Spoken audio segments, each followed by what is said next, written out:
خوږمن صاحب نظم درنه اورو. نن مې بیا ډیره یادېږي، نن زه بیا اخته په غم یم، اندرون کې په عذاب یم او له ژونده ستړی هم یم. ساه مې ډوبه ډوبه کېږي، رسېدلی یم اجل ته، داسې شوی یم لکه څوک اوبه ورنه کړي ګل ته. ډیره مننه.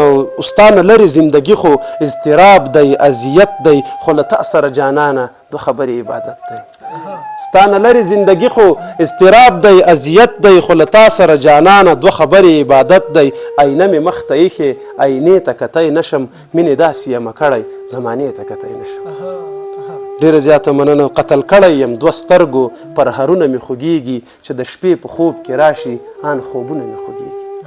قتل کړی یم دوه سترګو، پر هرونه مې خوږیږي، چې د شپې په خوب کې راشي آن خوبونه مې خوږیږي. نن مې مه چیړئ ملګرو، قضا شوی مې دیدن دی، یو زه داسې یم په عشق کې او که هر مین خوږمن دی.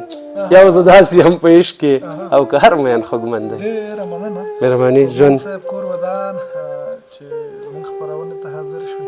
ډیره مننه. له تاسې نه هم ډیره مننه کوم چې د ما تر جونګړې راغلیه او داد در کوم ارمان صاحب چې پښتو ته، ادب ته دغه خدمت او دغه هلې ځلې د ویاړ او د افتخار ځای ده چې داسې ځوانان لرو لکه تاسې، او موږ به انشاءالله په دې بهیر کې له تاسې سره اوږه په اوږه ولاړ یو او کومک به کوو در سره. درنو لیدونکو، دغه وه زموږ خپرونه د خوږمن صاحب سره. تر څو چې بل شاعر ملګري ته ځو، په پاک رب مسپارم. د خدای په امان.